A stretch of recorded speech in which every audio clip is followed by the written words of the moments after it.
ನೀವು 3 ವರ್ಷದಿಂದ ಈ ಸರ್ಕಾರ ಇವತ್ತಿಗೆ ಒಂದು ಟಾರು ಒಂದು ಮಣ್ಣು ತಂದು ಹಾಕಿಲ್ಲ, ಏನೂ ಹಾಕಿಲ್ಲ. 3 ವರ್ಷದಿಂದ ನೀವು ಅಬ್ಸರ್ವ್ ಮಾಡ್ತಾ ಇರ್ಬೋದು.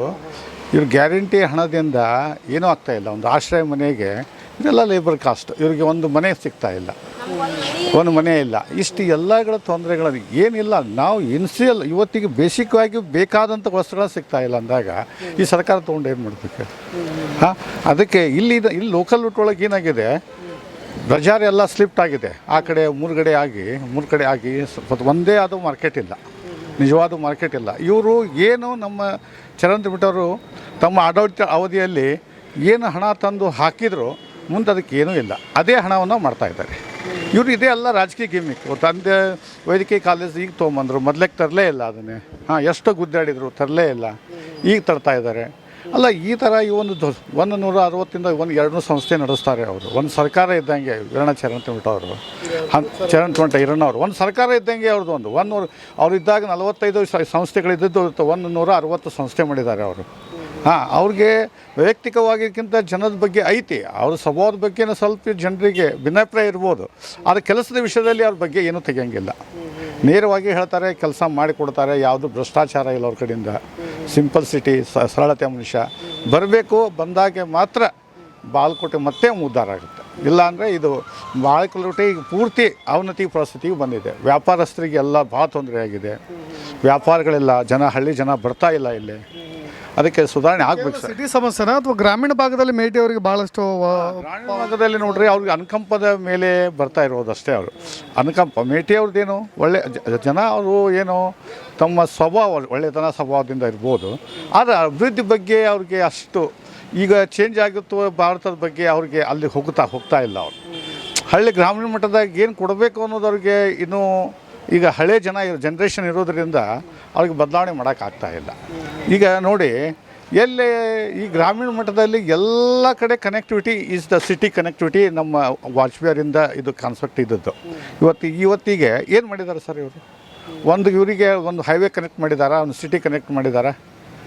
ಅದಕ್ಕೆ ಅವ್ರಿಗೆ ಗ್ರಾಮೀಣ ಮಟ್ಟದಲ್ಲೇ ಅವ್ರಿಗೆ ಆಗ್ತಾಯಿಲ್ಲ ಕೆಲಸ ಸರ್, ನಿಜವಾಗ್ಲೂ ಕೆಲಸ. ಈಗೇನು ರೀ ಜಲ ನೀರಿಂದು ಎಲ್ಲರೂ ಇವರೇ ಮಾಡಿದ್ರಲ್ಲ, ಮೋದಿಯವರೇ ಮಾಡಿದ್ದು. ಅದೇ ಈಗ ಚೇಂಜ್ ಆಗಬೇಕು ಸರ್. ಗ್ರಾಮೀಣ ಮಟ್ಟದಲ್ಲಿ ಏನು ಸರ್, ಬರೀ ಅನುಕಂಪ ಅಷ್ಟೇ, ಅವ್ರ ಬಗ್ಗೆ ಇರೋದು ಅನುಕಂಪ. ಯಾವುದು ಕೆಲಸಗಳಾಗಿಲ್ಲ. 3 ವರ್ಷದಿಂದ ಪೂರ್ತಿ ಸರ್ಕಾರ ಬಿದ್ದೋಗಿದೆ. ಅನುಕಂಪ ಅಂದರೆ ಯಾವುದು? ಈಗ ಮೇಟಿಯವ್ರ ಆಗಲಿಕ್ಕೆ ಅಷ್ಟೇ, ಅದು ಒಂದೇ ಅನುಕಂಪ. ಮತ್ತು ಅದು ಒಳ ಜಗಳದಿಂದ ಈಗ ಅವ್ರಿಗೆ ಆ್ಯಕ್ಚುಲಿ ಸರ್ ಹೇಳ್ತೀನಿ, 4 ಜನ ಇಬ್ಬರು ಅಕ್ಕ ಮತ್ತು ಅಣ್ಣ ತಮ್ಮದಲ್ಲಿ ಇದು ಒಳಗೆ ಇದೆ ಎಲ್ಲ ಪೂರ್ತಿ. ಅವರು ಒಳಗಡೆ ಅವ್ರು ಬಿಳಿಸ್ಬೇಕಂತಾರೆ, ಅವ್ರು ಬಿಳಿಸ್ಬೇಕನ್ನೋ ತಲೆಯಾಗಿರುತ್ತೆ. ಯಾಕಂದರೆ ಯಾರು ಇವತ್ತಿವರೆಗೂ ಮೇಟಿಯವ್ರು ಇರುವಾಗ ಬಾಯಕ್ಕೆ ಅವ್ರು ಬಿಟ್ಟು ಯಾರು ರಾಜಕೀಯ ಒಳಗೆ ಮುಂದೆ ಬಂದೇ ಇಲ್ಲ. ಈಗ ಒಮ್ಮೆಲಿಗೆ ಗುರುತಿಸ್ಕೊಳ್ತಾರಂದ್ರೆ ಹೆಂಗೆ ಸಾಧ್ಯತೆ ಹೇಳಿ ಸರ್? ಸಾರ್ವಜನಿಕ ಜನರಿಗೆಲ್ಲ ಈಗ ಒಮ್ಮೆಲಿಗೆ ಗುರುತಿಸ್ಕೊಳ್ತಾರಂದ್ರೆ ಸಾಧ್ಯ ಇಲ್ಲ ಅಲ್ರಿ. 20ರಿಂದ 30 ವರ್ಷ ರಾಜಕೀಯ ಮಾಡೋದು ಚರಂತಿಮಠ ಹಿರಣ್ಣವ್ರ ಮುಂದೆ ಇವರು ಈಗ ಬಂದು ನಾನು ರಾಜಕೀಯವಾಗಿ ಗುರುತಿಸ್ಕೊತೀನಿ ಅಂದ್ರೆ ಸರಿ ಅಲ್ಲಲ್ಲ. ಇನ್ನು ಸಾರ್ವಜನಿಕವಾಗಿ ಕಾಣಬೇಕು, ಇನ್ನೂ ಒಂದು ಸರಿ ಅವರು ರಾಜಕೀಯ ಅನುಭವ ಪಡಬೇಕು. ರಾಜಕೀಯ ಹೆಂಗೆ ಅಂದರೆ ಏನಿತ್ತು ಅನ್ನೋ ಆದಮೇಲೆ ಅದು ಸರಿ ಆಗುತ್ತೆ ಅಂತ ನಮ್ಮ ವಿಚಾರ. ಬಟ್ ಸತೀಶ್ ಜಾರಕಿಹೊಳಿ ಅಂಥವ್ರೆಲ್ಲರೂ ಕೂಡ ಇಲ್ಲಿ ಒಂದು ಸ್ವಲ್ಪ ಬೇರೆ ರೀತಿಯಾದಂಥ ರಾಜಕೀಯ ತಂತ್ರಗಾರಿಕೆನೂ ಮಾಡ್ತಾ ಇದ್ದಾರೆ ಅನ್ನೋದು ಕೇಳ್ತಾ ಇದ್ರಿ. ಬಿಜೆಪಿ ನಾಯಕರು ಕೂಡ ಮಾಡ್ತಾರೆ. ಬಟ್ ಏನಾಗ್ಬೋದು ಜನರ ಎಲ್ಲ ಒಲವು ನೋಡಿದಾಗ ಓವರಾಲ್ ಹೇಳೋದಾದ್ರೆ ಏನಾಗ್ಬೋದು? ಫೈನಲಿ ಏನು ಆಗ್ಬೋದು? ನೆಕ್ ಟು ನೆಕ್ ಫೈಟ್ ಆಗುತ್ತಾ ಅಥವಾ ಒನ್ ಸೈಡ್? ಸರಿ, ಪೂರ್ತಿ ಒಲವಿದೆ. ಏನು ಸರ್, ಯಾವುದೇ ಕೆಲಸಗಳ ಇಲ್ಲಲ್ಲ. 3 ವರ್ಷದಿಂದ ಜನ ಬೇಸತ್ತು ಹೋಗ್ಬಿಟ್ಟಿದ್ದಾರೆ. ಯಾವುದೂ ವರ್ಕ್ ಕೆಲಸ ಆಗ್ತಾಯಿಲ್ಲ. ಈ ಸತ್ತು ನೀನು ಮುನ್ಸಿಪಾಲ್ಟಿಗೆ ಹೋಗಿ ಸಿಕ್ಕಾಪಟ್ಟೆ ಭ್ರಷ್ಟಾಚಾರ. ಅದು ವಿಧಾನಸೌಧದಲ್ಲಿ ನೇರವಾಗಿ ವಿರೋಧ ಪಕ್ಷಗಳು ಹೇಳ್ತಾರೆ 10-15 ಸಾವಿರ ತೊಗೊಳ್ತಾರ ಅಂತ ಹೇಳಿದರು. ಇವ್ರಿಗೆ ಇವತ್ತಿಗೂ ಆಗ್ತದೆ. BTDಯಲ್ಲಿ ಭ್ರಷ್ಟಾಚಾರ ಯಾವ್ದು ಇಲ್ಲಿ ಅಂಕ ಸಾಕಷ್ಟು ಭ್ರಷ್ಟಾಚಾರ ಇರೋದ್ರಿಂದ ಜನ ಬದಲಾವಣೆನೇ ಕೇಳ್ತಾರೆ ಹೊರತು ಇವ್ರ ಬಗ್ಗೆ ಅನುಕಂಪ ಇಲ್ಲ. ಬದಲಾವಣೆ ಬೇಕು ಅಷ್ಟೇ, ಒಂದು ಸರಿ ಚೇಂಜ್ ಆಗಬೇಕು ಅನ್ನೋದು ಅಷ್ಟು 5 ಜನಕ್ಕೆ ಇದೆ ರೀ. ಖಂಡಿತವಾಗಲೂ ಆಗುತ್ತೆ.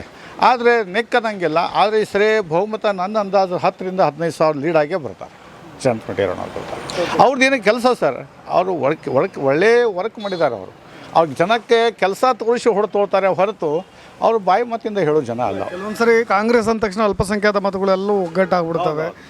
ಈ ಭಾಗದಲ್ಲಿ ಹೇಗಿದೆ ಅಂತ? ಅಲ್ಪಸಂಖ್ಯಾತರು ಸರ್ ಮೊನ್ನೆ ಗಲಾಟೆಯಿಂದ ಜನರಿಗೆ ಹಿಂದುತ್ವದ ಭಾವನೆಗಳು ಜಾಸ್ತಿ ಆಗ್ತಾಯಿದೆ ನಮ್ಮ ಜನಕ್ಕೆ. ಈಸ್ ವೆರಿ ಸ್ಪಿರಿಟೆಡ್ ಆಗ್ತಾ ಇದ್ದಾರೆ. ಯಾಕಂದರೆ ಇದು ಒಂದು ಯಾವುದೋ ಅದು ರಾಜಕೀಯ ಗಿಮ್ಮಿಕ್ಕೋ ಗೊತ್ತಿಲ್ಲ, ಅದು ಏನು ಮಾಡಿದಾರೋ ಗೊತ್ತಿಲ್ಲ. ಆ ಒಂದು ವಾತಾವರಣದಿಂದ ಇವತ್ತಿಗೆ ಬಾಲ್ಕೋಟಿ ವಾತಾವರಣ ಎಲ್ಲ ಹಾಳಾಗಿ ಹೋಯಿತು. ವ್ಯಾಪಾರಸ್ಥರದ್ದು ಎಲ್ಲ ಇವತ್ತಿಗೂ ಹೋಳಿ ಹುಣ್ಣಿಮೆ ಇಂಥವು ಇದು ಕಲ್ಲು ಹೋಗೋದ್ರಿಂದ ಈ ಎಲ್ಲ ಪರಿಸ್ಥಿತಿಯಿಂದ ವ್ಯಾಪಾರ ಎಲ್ಲ ಸತ್ಯನಾಶ ಆಗಿ ಹೋಯಿತು. ಆ ಕಾರಣವಾಗಿ ಅಲ್ಪಸಂಖ್ಯಾತರ ಬಗ್ಗೆ ಅವ್ರಿಗೂ ಸರಿಯಾಗಿ ಬೇಜಾರಾಗಿದೆ. ಅಲ್ಪಸಂಖ್ಯಾತ ಸಹಿತ ಅವ್ರಿಗೆ ಕಾಂಗ್ರೆಸ್ ಬಗ್ಗೆ ಬೇಜಾರಿದೆ. ದಾವಣಗೆರೆಯಲ್ಲಿ ನೋಡಿದ್ರಲ್ಲ ನೀವು, ಅವ್ರಿಗಿಲ್ಲೂ ಅಲ್ಲೂ ಬೇಜಾರಾಗಿದೆ, ಇಲ್ಲೂ ಬೇಜಾರು. ನೇರವಾಗಿ ಹೇಳ್ತಿದ್ದಾರೆ, ನಾವು ಬರಲಿಲ್ಲ ಅಂದ್ರೆ ಆಯಿತು, ನಿಮ್ಗೆ ಓಟ್ ಹಾಕ್ತೀವಿ ಇಲ್ಲ ಅಲ್ಪಸಂಖ್ಯಾತರು ಅನ್ನೋ ವಿಚಾರಕ್ಕೆ ಅದಾರ ಸರ್. ಜನರಿಗೆ ಏನು ಬೇಕಂದ್ರೆ ಅಭಿವೃದ್ಧಿ ಬೇಕಾಗಿದೆ ಸರ್, ಉಳ್ಕಿದ್ದು ಏನಿದೆ. ಮತ್ತು ಒಂದೇದ್ದು ಏನಂದ್ರೆ ರೈಲ್ವೆ ಗೇಟ್ ಹಿಡ್ಕೊಂಡು ಅಂಬೇಡ್ಕರ್ ಸರ್ಕಲ್ ಮಟ್ಟ ಲೈಟ್ ಇಲ್ಲ 3 ವರ್ಷ ಗಂಟ್ಲೆ. ಒಂದೇದ್ದು ಇನ್ನುವರೆಗೆ 11 ಗಂಟೆ ಆದರೂ ಕೆಲವೊಂದು ಅಂಗಡಿಯವ್ರು ಬೋನ್ಗಿ ಸದ್ಯಕ್ಕೆ ಮಾಡಿಲ್ಲ. ಆಮೇಲೆ ಏನೈತಪ್ಪ ಅಂದ್ರೆ ರೇಷನ್ ಕೊಡ್ತೀನಿ ಅಂತ ಫ್ರೀ ಅಂದಾರ, ಅಲ್ಲಿ ಕ್ಯೂ ನೋಡ್ರಿ ಅಲ್ಲಿ ಹೆಂಗೆ ನಿಂತಾರ. ತಾಂಬು ಅಂದ್ರೆ ಎಬ್ಬಟ್ಟಿಲ್ಲ, ಎಬ್ಬಟ್ಟಿದ್ರೆ ಕೊಡೋರಿಲ್ಲ. ಮುಂಜಾನೆ 6ಕ್ಕೆ 7ಕ್ಕೆ ಪಾಳೆ ಹಚ್ಚೋದು. ಅವರು ಎಷ್ಟೊತ್ತಿಗೆ ಬರ್ತಾರೆ? 11ಕ್ಕೆ ಬರ್ತಾರೆ. 11ಕ್ಕೆ ಬಂದ್ಗಾಣ 12 ಗಂಟೆಗೆ ಬಂದು ಸರ್ವರ್ ಹೊತ್ತಂತ ಎದ್ದು ಹೋಗ್ಬಿಡ್ತಾರೆ. ಮಂದಿ ನೋಡ್ರಿ ಇಲ್ಲಿ ಬಿಸಿಲಾಗಿ ಯಾವ ಮನೆ ನಿಂತಾರ, ಕೂಳಿಲ್ಲ, ನೀರಿಲ್ಲ, ನೆಶಿನ್ಯಾಗ ಮಕ್ಳು ಮರಿ ಕಟ್ಕೊಂಡು ಮತ್ತೆ ಇವ್ರು ಫ್ರೀ ಕೊಡ್ತೀನಿ ಅಂತಾರೆ. ಈಗ DK ಅವ್ರು ಬಂದಾರ, ಆಮೇಲೆ ಸಿದ್ದರಾಮಯ್ಯರ ಹೇಳಿಕೆ ಕೊಡ್ತಾರೆ, ಆರಿಸ್ತಾರ, ಹೋಗ್ಬಿಡ್ತಾರೆ. ಅವ್ರು ಇಲ್ಲಿ ಇದ್ದು ಅನುಭವಿಸೋರು ಯಾರು ರೀ? ನಾವು ಇಲ್ರಿ. ನೋಡ್ರಿ ಈಗ ಎಷ್ಟು 1 ಗಂಟೆ ಆಗಿ ಬಂತ್ರಿ, ಒಂದರ ಪಬ್ಲಿಕ್ ಐತೆ. ರೈಲ್ವೆ ಗೇಟಿಗೆ ಪೊಲೀಸರು, ಸಂಗಮ್ ಕ್ರಾಸಿಗೆ ಪೊಲೀಸರು, BTD ಕಡೆ ಪೊಲೀಸರು, ಗದ್ದಿನಕೆರೆ ಕಡೆ ಪೊಲೀಸರು, ಶಿಕ್ಕೇರಿ ಕ್ರಾಸ್ ಕಡೆ ಪೊಲೀಸರು. ಜನ ಹೆಂಗೆ ಬರ್ಬೇಕ್ರಿ ಇಲ್ಲಿ ವ್ಯಾಪಾರ ಮಾಡಕ್ಕಾರ? ಹೆಂಗೆ ಬರ್ಬೇಕು? ಅವ್ರಿಗೆ 500-1000 ರೂಪಾಯಿ ಕೊಟ್ಟು ಇಲ್ಲಿ ಬರೋವಂಥದ್ದು ಅವ್ರಿಗೆ ಏನು ನಿಂತೈತ್ರಿ? ಅಲ್ಲಿ ಹಳ್ಳ್ಯಾಗ ಸಿಗ್ತಾವಲ್ಲ 5ರಿಂದ 6 ಜನ ಮಾಡಿ ಅದೇನೋ ಸಿಕ್ಕ ಕೂಡ ಹಿಡ್ಕೊಂಡ್ಬಿಡ್ಬೇಕು ಅನ್ನೋದು, ಅಲ್ಲೇ ಹಿಡ್ಕೊಂಡ್ಬಿಡ್ತಾರೆ. ಏನೇನೋ ಇಲ್ರಿ 50 ಇಲ್ಲಿಂದ ಹೆಲ್ಮೆಟ್ಗೆ ಇಲ್ಲಿ ಕ್ಯಾಮ್ರಾ ಇಟ್ಕೊಂಡು ಊರೊಳಗೆ ಕ್ಯಾಮ್ರಾ ಹಾಕೋದು ಬಿಟ್ಟು ಇಲ್ಲೇ ಊರೊಳಗೆ ಒಂದು 4 ಕ್ಯಾಮ್ರಾ ಹಾಕಿ ಎದಕ್ಕೆ ಬಂತು? ಏನು ಅರ್ಥ? ಹಾಂ, ಊರಲ್ಲಿ ಸಿಟಿ ಒಳಗೆ ಕ್ಯಾಮ್ರಾ ಹಾಕ್ತಾರೆ, ಹಾಕಿ ಸುಳ್ಳೆ ತಲೆನೋವು ಅಲ್ರಿ. ಲಕ್ಷಾನುಗಟ್ಟಲೆ ಜನ ಅದಕ್ಕೆ ಹೊಳ್ಳಿ ಪಾವತಿ ಮಾಡ್ತಾ ಇಲ್ಲ ಜನಕ್ಕೆ. ಇನ್ನು ಅವೇರ್ನೆಸ್ ಮಾಡಿರಿ, ಹೆಲ್ಮೆಟ್ ಹಾಕ್ಕೊಳ್ರಿ, ಅದು ಮಾಡಿರಿ, ಇನ್ನೂ ಸಾಕಷ್ಟು ಕಾರ್ಯಕ್ರಮಗಳು ಹಾಕಿರಿ. ಮತ್ತು ಸರ್ ಈಗ ಪೊಲೀಸರಿಗೆ ಕೈ ಬಿದ್ದು ಕಾಲು ಬಿದ್ದು ಅವ್ರಿಗೆ 500 ರೂಪಾಯಿ ಕೊಟ್ಟು ಬರೋಂಥದ್ದು ಇಲ್ಲಿ ಏನು ಹಿಡ್ದೈತ್ರಿ ಅವ್ರಿಗೆ? ಅಲ್ಲೇ ತೊಗೊಂಡ್ಬಿಡ್ತಾರೆ ರೀ ಹಳ್ಳ್ಯಾಗ ಅವರು. ಈಗ ನೋಡಿರಿ 11 ಗಂಟೆ ಆಯ್ತು, ಇನ್ನಾದ್ರೂ ಬೋನ್ಗಿ ಇಲ್ಲ. ಮತ್ತು ನಾವು ಅಂಗಡಿ ಬಾಡಿಗೆ ಹೆಂಗೆ ತೆಗಿಬೇಕು, ಲೇಬರ್ ಪಗಾರ ಏನು ತೆಗಿಬೇಕು, ಕರೆಂಟ್ ಬಿಲ್ ಏನು ತೆಗಿಬೇಕು? ಹೌದಿಲ್ರಿ? ಸಮಸ್ಯೆ ಭಾಳ ಅದಾವ್ರಿ ಇಲ್ಲಿ. ಚರಂದ್ ಮಾಡಿದ್ರಂದ್ರೆ ಅವಾಗ ಅಷ್ಟು ಅವಳಿನ ಇದ್ದಿದ್ದಿಲ್ಲ, ಇಲ್ಲಿ ಯಾವ ಜಗಳನೂ ಇದ್ದಿದ್ದಿಲ್ಲ, ಏನೂ ಇದ್ದಿದ್ದಿಲ್ಲ. ಆಮೇಲೆ ಎಲ್ಲರಿಗೂ ಟಚ್ನಾಗ ಅದಾರ ಅವರು. ಈಗ ಬಂದ್ರೆ ಇವರು DK ಅವ್ರು ಬಂದು ಪ್ರಚಾರ ಮಾಡಿ ಜನಕ್ಕೆ ಅಕ್ಕಪಕ್ಕ ಹಂಚಿ ಹೋಗ್ಬಿಡ್ತಾರೆ. ಮುಂದೆ ಇಲ್ಲಿ ಕೆಲಸ ಆಗೋದು ನೋಡ್ಬೇಕಲ್ರಿ. ಏನು ಹೌದು, ನಾನು ಅದು ಇನ್ಡೆಪ್ತ್ ಕೇಳಲೇಬೇಕು. ನೋಡಿ ಈ ಹಣದ ಹರಿವಿನ ಬಗ್ಗೆ ಭಾಳ ಚರ್ಚೆಗಳಾಗ್ತಾ ಇತ್ತು. ಅವ್ರಿಗೆ ಒಂದು ಕಾನ್ಫಿಡೆನ್ಸ್ ಇದೆ, ನಾವು ಇನ್ನೊಂದು 3-4 ದಿನ ಇದ್ದಾಗ ಅಷ್ಟೇ ಪ್ರಚಾರ ಮಾಡಿದ್ರು ಅನ್ನೋ ಥರದ ಮಾತುಗಳನ್ನು ಕೆಲವೊಬ್ರು ಆಡಿದ್ರು. ಅಂದ್ರೆ ಆ ಲೆಕ್ಕದ ಹಣದ ಹರಿವಾಗುತ್ತೆ. ಹೌದು ಸರ್. ಮತ್ತು ಈಗ ಮಂದಿ ಅಲ್ಲ ಸರ್, ಮೊದ್ಲಿಗೆ ದುಡಿಕ್ ಒಂದಿಲ್ಲ. ಇಲ್ಲಿ ಬಾಗಲಕೋಟೆಯಾಗ 3 ವರ್ಷ ಗಂಟ್ಲೆ ಆಯ್ತು. ಮಂದಿ ಮತ್ತು ಕುಡಿಯಾಕ ತಿನ್ನಾಕ ಅದಕ್ಕಾರ ಬೇಕಲ್ರಿ. ಈಗ 500 ಕೊಟ್ರೆ ಸಾಕಪ್ಪ ನಮಗೆ. ಗ್ರಾಮೀಣ ಭಾಗದಲ್ಲಿ ಅವರು ಮಾಡ್ತಾ ಇರೋದು ಸರಿ ಅದೇ. ಈಗ ನೋಡ್ರಿ ಸಿಟಿಯಲ್ಲಿ ಬಾಗಲಕೋಟೆಯಲ್ಲಿ ಅವ್ರಿಗೆ ಏನೂ ಮಾಡೋಕ್ಕಾಗಲ್ಲ ಕಾಂಗ್ರೆಸ್ನವ್ರಿಗೆ. ಆದರೆ ಗ್ರಾಮೀಣ ಮಟ್ಟದಲ್ಲಿ ಮಾತ್ರ ಇದು ಅವ್ರಿಗೆ ಸಾಧ್ಯತೆ ಇದೆ. ಯಾಕಂದರೆ ಜನರಿಗೆ ಅಲ್ಲಿ ಉದ್ಯೋಗಾವಕಾಶ ಕಡಿಮೆ ಆಗ್ತಾ ಇದೆ. ಇಲ್ಲಿ ಯಾವುದೂ ದೊಡ್ಡದು ಇಂಡಸ್ಟ್ರೀಸ್ಗಳದು ಯಾವುದೂ ಆಗ್ತಾ ಇಲ್ಲ. ಇದು ಒಂದು ಬಾಗಲಕೋಟೆ ಸಿಮೆಂಟ್ ಫ್ಯಾಕ್ಟ್ರಿ ಬಂದಾಯಿತು, ಹೊಸ ಜನ ಬರ್ತಾ ಇಲ್ಲ, ದುಡ್ಡು ಇಲ್ಲಲ್ಲ, ಏನಾದ್ರು ತೊಗೊಂಡು ಅದೆಲ್ಲನೂ ಇದು ಏನಿದಲ್ಲ ಈ ಪ್ರಜಾಪ್ರಭುತ್ವದ ಒಂದು ಅವನತಿ ದಾರಿ ಮಾಡಿಕೊಡ್ತಾರೆ ಇಷ್ಟೇ ಸರ್. ಈಗ 3 ವರ್ಷ ಆಯ್ತು ರೀ ಇದು ರೋಡ್ ಆಗಾಕುಂತು. ಬಸವೇಶ್ವರ ಸರ್ಕಲ್ ಬಾಜು ನೋಡ್ರಿ ನೀವು ಎಂಥ ತೆಗ್ದಾರ. ಇನ್ನೂ ಆದರೂ ಅದ್ರ ಬಗ್ಗೆ ಏನೂ ಇದು ಇಲ್ಲ ನೋಡ್ರಿ ನೀವು. ಅಲ್ಲಿ ಪಬ್ಲಿಕ್ ಎಷ್ಟು ಅಡ್ಡಾಡ್ತೈತಿ, ಅಲ್ಲಿ ಟಮ್ ನಿಂತಿರ್ತೈತಿ. ಆಮೇಲೆ ಸಿಕ್ಕ ದಾರ್ಯಾಗ ಗಾಡಿಗಳು ಅವನ್ನೆಲ್ಲ ಮಾಡ್ಬೇಕಾಗಿದ್ದು ಕೆಲಸ ಮಾಡ್ಬೇಕಿಲ್ರಿ. ಜನರ ಸೇವೆ ಮಾಡ್ಬೇಕಿಲ್ಲ ಅವರು. ಬರೀ ತಾವು ಐಪಾಯ್ ಕಾರ್ ಗಾಡಿಯಾಗ ಬಂದ್ಗಾನ ಪೊಲೀಸರು ಬಂದು ಅವ್ರನ್ನ ಸೈಡ್ ಸರಿಸ್ಬಿಡ್ದು. ಅವ್ರಿಗೆ ಗೊತ್ತಾಗೋದು ಹೆಂಗೆ? ಹೌದಲ್ರಿ? ರಾಜಕೀಯ ಮಾಡೋರಿಗೆ ಗೊತ್ತಾಗೋದು ಹೆಂಗೆ ನಮ್ಮ ಬಗ್ಗೆ ಎಲ್ಲ? ಈಗ ಸರ ನೀವು ನೋಡ್ರಿ ಇಲ್ಲಿ ರೋಡ್ ಬಸ್ ಸ್ಟ್ಯಾಂಡ್ ರೋಡ್ ಹಿಡ್ಕೊಂಡು ಬಸವೇಶ್ವರ ಸರ್ಕಲ್ ಮಟ್ಟ ಒಬ್ಬರು ಇಲ್ಲ ಪಬ್ಲಿಕ್. ಏನು ವ್ಯಾಪಾರ ಮಾಡೋದು ಹಿಂಗಾದ್ರೆ? ಬಾಡಿಗೆ ಹೆಂಗೆ ತುಂಬಿದ್ರಿ? ಒಂದೊಂದು ಅಂಗಡಿ ಬಾಡಿಗೆ 10-15 ಸಾವಿರ ಅದಾವೆ. ಇಲ್ಲಿ ಲೇಬರ್ ಪಗಾರ ಏನು ಕೊಡಬೇಕು? ನಾವೇನು ದುಡಿಬೇಕು? ಒಂದು ದವಾಖಾನಿಗೆ ಹೋದ್ರೆ 5 ಸಾವಿರ ಬೇಕು ಮಿನಿಮಮ್. ಈಗ ಅಲ್ರಿ ಗ್ಯಾರಂಟಿ ಅದು ಬರೇ ಹೇಳೋದು ಅಷ್ಟೇ, ಅದ್ರ ತಕ್ಕ ಅವ್ರು ನಡ್ಕೊಂಡೇ ಇಲ್ಲ. 10 ರೂಪಾಯಿ ಹೆಚ್ಚಿಗೆ ಹೋದ್ರು ಇಲ್ಲಿ ಜಲ್ದಿ ಸಿಗಬೇಕಂತಾರೆ ಈಗ ಮಂದಿ. ಕಾರ್ಮಿಕ ಭಾಗ ದೊಡ್ಡದಿದ್ದಾರೆ, ಅವ್ರಿಗೆಲ್ಲ ಕೆಲಸ ಬೇಕ್ರಿ. ನಮ್ಮ ಚರಂತಿ ಸಾಹೇಬ್ರು ನೋಡ್ರಿ ಹೆಂಗೆ ಕೆಲಸ ಮಾಡ್ತಾರಿಲ್ರಿ ಅವರು. ನಿಮಗೂ ಕಣ್ಣಿಗೆ ಕಾಣ್ತೈತಿ. ಇವು ಜಗಳ ಇದ್ದಿದ್ದಿಲ್ಲ, ಏನೂ ಇದ್ದಿದ್ದಿಲ್ಲ, ಎಲ್ಲ ಶಾಂತಿ ರೀತಿಯಿಂದ ಇತ್ತು. ಪಬ್ಲಿಕ್ನೂ ಇತ್ತು, ಎಲ್ಲನೂ ಇತ್ತು. ಈಗ ಎಂದ ಕಾಂಗ್ರೆಸ್ ಬಂದೈತಿ, ಪಬ್ಲಿಕ್ ಎಲ್ಲಿ ಆಗೈತೆ ಅನ್ನೋದಾಗ ಗೊತ್ತಾಗವಲ್ದು.